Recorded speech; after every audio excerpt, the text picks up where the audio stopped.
8월 10일 큐티 시작하겠습니다. 오늘 말씀은 사사기 4장 1절에서 10절 말씀입니다. 에훗이 죽고 나서 이스라엘 자손들은 여호와께서 보시기에 또다시 악한 일을 저질렀습니다. 그러자 여호와께서는 하솔에서 통치하는 가나안 왕 야빈의 손에 그들을 팔아 넘기셨습니다. 그의 군대 대장은 시스라였는데 그는 하롯의 석고임에서 살았습니다. 야빈은 쇠로 만든 전차 900대를 소유하고 있었습니다. 그가 20년 동안 이스라엘 자손을 심하게 억압했기 때문에 이스라엘 자손들이 여호와께 부르짖었습니다. 라피도스의 아내인 여예언자 드보라가 사사로서 이스라엘을 통치했습니다. 그녀는 에브라임 산간지대의 라마와 베델 사이 드보라의 종려나무 아래 앉아 있곤 했는데 이스라엘 자손들이 재판을 위해 그녀에게 찾아갔습니다. 그녀는 납달리의 게데스에 사람을 보내 아비노함의 아들 바락을 불러 말했습니다. 이스라엘 하나님 여호와께서 내게 명령하셨다. 너는 가서 납달리 자손과 스불론 자손 10,000명을 택해 이끌고 다볼산으로 가거라.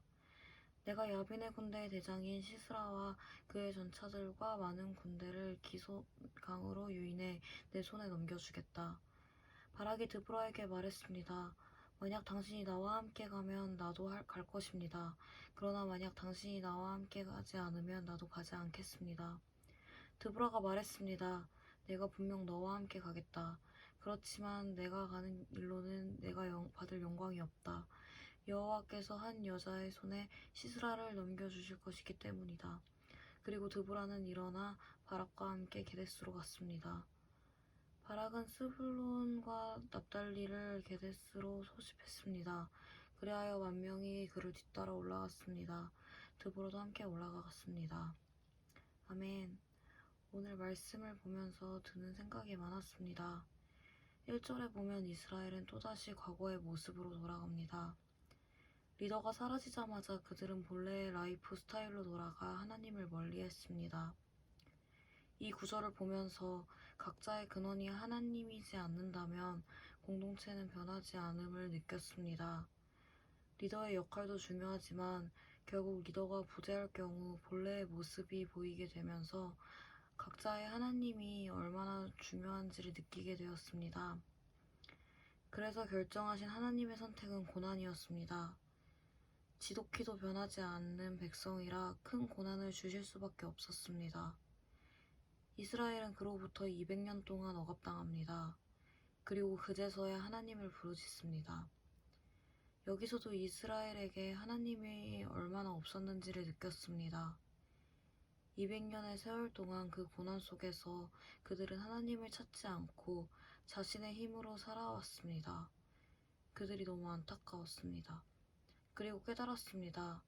하나님이 주신 고난은 하나님을 부르짖을 때만 끝이 보이고 대안이 보인다는 것을요. 하나님이 바라신 건 우리의 고통이 아니기에 이스라엘이 부르짖으니 주님께서는 바로 드보라를 보내주십니다. 저는 여기서도 놀랐습니다. 드보라는 여성이었고 그 시대의 여성에 대한 시선과 대우가 좋지 않았는데 과연 이스라엘이 이 대안에 만족했을까 싶었습니다. 그리고 역시 하나님의 대안은 사람이 예측할 수 없다는 것을 다시 느꼈습니다. 하지만 하나님은 시대의 흐름과 사람의 생각과 다르게 일하시기를 결단하고 드보라를 통해 일하십니다. 드보라를 통해 일하시는 이유는 뒷구절을 읽으며 드보라의 순종과 결단력 때문이지 않을까 싶었습니다.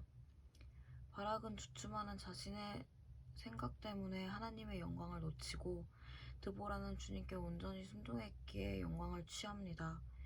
이것이 하나님께서 여자임에도 불구하고 이스라엘에게 만족을 줄 수 없음에도 불구하고 드보라를 들어 쓰신 이유가 아닐까 싶었습니다. 결국 하나님은 상상하지 못한 인물을 통해 일하십니다. 우리의 생각과 다른 대안을 이뤄 가십니다. 사람에게 의지하며 신앙생활을 하는 개인이 아닌 온전히 하나님께 의지하고 순종하는 한 사람을 통해 역사하십니다. 각자 이스라엘과 같이 옛 모습을 버리지 못하는 연약함이 있을 것입니다. 저도 요즘 그 연약함에 대해 많이 묵상하면서 힘든 시간이 있었는데, 결국 하나님께서는 우리의 어떠한이 아님 단 두 가지, 하나님을 부르짖고 그 부르짖음에 대한 응답이 내 생각과 맞지 않더라도 순종하는 중심을 보심을 느꼈습니다. 연약함 때문에 하나님께 돌아가지 못하고 있나요? 혹은 고난 가운데 어떻게 해야 할지 갈피를 못 잡고 있나요? 우리가 오늘 하나님을 부르짖는 백성이 되길 원합니다. 사람에게 의지하는 신앙생활의 모습을 뒤로하고 하나님만 의지하여 순종하는 사람이 되길 원합니다. 그럼 주님은 우리의 어떠함과 상관없이 분명히 일하실 것입니다. 그 역사를 기대하고 소망하는 미스바가 되길 기도합니다. 마무리하고 마치겠습니다. 주님, 감사합니다. 세상의 눈으로 전혀 사용받을 수 없고 초라한 우리지만 그 연약함이 주님께 도구가 된다고 하시고 우리의 능력이 아닌 마음을 원하신다고 말씀하시고 끝까지 인내로 기다려주시니 감사합니다. 하나님을 떠난 것만 같은 상황이 눈앞에 있습니다. 어디에도 선은 보이지 않고 고통만 가득한 것 같을 때가 많습니다.